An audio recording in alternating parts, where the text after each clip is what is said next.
ஆனால் உணர்வு மட்டும் சபைக்கு இல்லை, நமக்கு இல்லை, அவ்வளோதான். ஏன் ஆண்டவர் திருப்பி திருப்பி நமக்கு இதை சொல்லிக்கிட்டே இருக்கிறாரு? 3.5 வருஷம் இயேசு திருப்பி திருப்பி இஸ்ரவேல்கிட்ட சொல்லிக்கிட்டே இருக்கிறாரு, நான் வந்துட்டேன். ஒருத்தனுக்கும் என்ன வரல.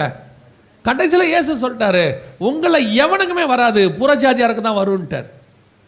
ஆண்டவர் இது எப்பாத்தான் சொல்வார் ஆண்டவர், அந்த காது அடைக்கப்பட்டவனை திறக்கிற இடத்துல.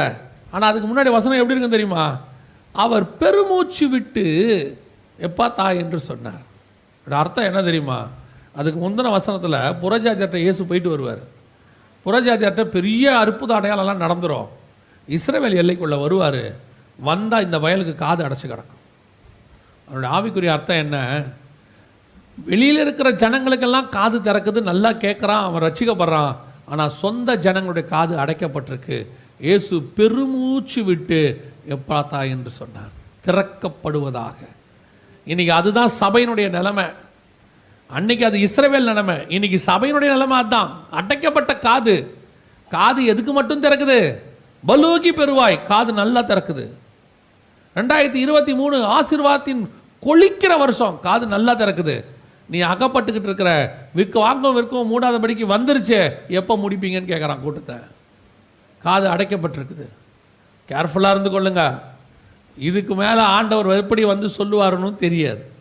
உங்கள் சபைக்கு உங்களுக்கு வந்து கர்த்தர் சொல்லிக்கிட்டு இருக்கிறார். இது எங்கேயோ வந்து இல்லை. இதில் 2 முக்கியமான விஷயம் இருக்குது. ஒன்று, வந்து கர்த்தர் சொல்கிறாருன்னா உன்னை கர்த்தர் நேசிக்கிறாருன்னு அர்த்தம். வந்து உங்கள்கிட்ட சொல்கிறாரு. எத்தனையோ பேர் உலகத்தில் இருந்தபோது இஸ்ரவேலுக்கு வந்து சொன்னார், அவனை நேசித்ததுனால தான் வந்து சொன்னார். 2, எவனிடத்தில் அதிகமாய் கொடுக்கப்படுகிறதோ அவனிடத்தில் அதிகமாயும் கேட்கப்படும். உங்ககிட்ட அதிகமாயும் கேட்பார். நாம் எங்கேயோ ஒரு மூலையில் கடற்கரை ஓரத்தில் இருக்கிறோம், ஆனால் இங்கே தேவன் வந்து ஆவியானவர் பேசுகிறார். காலையில் உன்னை வருகைக்கு ஆயத்தப்படுத்துகிறார், மாலையில் வருகை வருதுங்கிறதை உணர்த்துகிறார். இதுக்கு அப்புறமும் உனக்கு உணர்வு வரலன்னு வச்சுக்கோங்க, இதுக்கப்புறமும் ஆயத்தம் வரலன்னு வச்சுக்கோங்க, அதுக்கப்புறம் கர்த்தர் சொல்வார், தூசியை தட்டி விட்டுட்டு போயிருன்றார். இதுதான் இன்றைக்கி நடக்குது கண்களுக்கு முன்பாக. வெளிப்படுத்தல் 13:17 100% வாங்கவும் விற்கவும் கூடாதபடிக்கு காலம் வந்துருச்சு. இப்போ கர்த்தர் சொன்னபடி எல்லா தீர்க்க தரிசனங்களும் துல்லியமாய் நிறைவேறி முடிச்சிருச்சு. அதாவது நம்முடைய பைபிளை பொறுத்த வரைக்கும் ஏதோ ஒரு நம்ம காலையிலலாம் பார்க்கும்போது இது ஏதோ ஒரு ஆவிக்குரிய புத்தகம் போல், இதில் அதை தான் நம்ம ஆவிக்குரிய வாழ்க்கைக்கு தேவையான புக்கு போல் நினச்சிக்கிறோம். ஒரு பக்கம் அது அவங்க ஆவிக்குரிய வாழ்க்கைக்கு தேவையான மொத்தத்தையும் கொடுக்கறது, இன்னொரு பக்கம் சரித்திரத்தையும் இருக்குது, ஒரு பக்கம் தீர்க்க தரிசனம் இருக்குது, ஒரு பக்கம் டெக்னாலஜி இருக்குது, ஒரு பக்கம் மெடிக்கல் இருக்குது, ஒரு பக்கம் ஆர்கியாலஜி இருக்குது.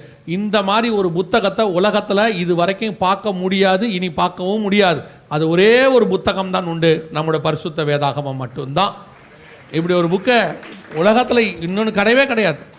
எவ்வளவு மகத்துவம் பாருங்கள். அதான் ஆண்டவர் சொன்னார், நான் என்னுடைய மகத்துவங்களை அவர்களுக்கு எழுதி கொடுத்தேன். இப்படி ஒரு புக்கை எப்படி எழுத முடியும் பாருங்கள். 2000 வருஷம் கழிச்சு நடக்கிற டெக்னாலஜியை கூட அவ்வளோ அழகாக எழுதியிருக்கிறாரு.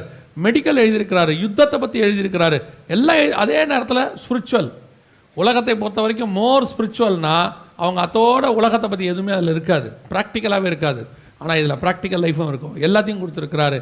நான் கொஞ்ச காலமாக நான் சொல்கிறது, எந்த புத்தகத்தை படிக்கிறத விட இந்த புத்தகத்தை அதிகமாக படிங்க.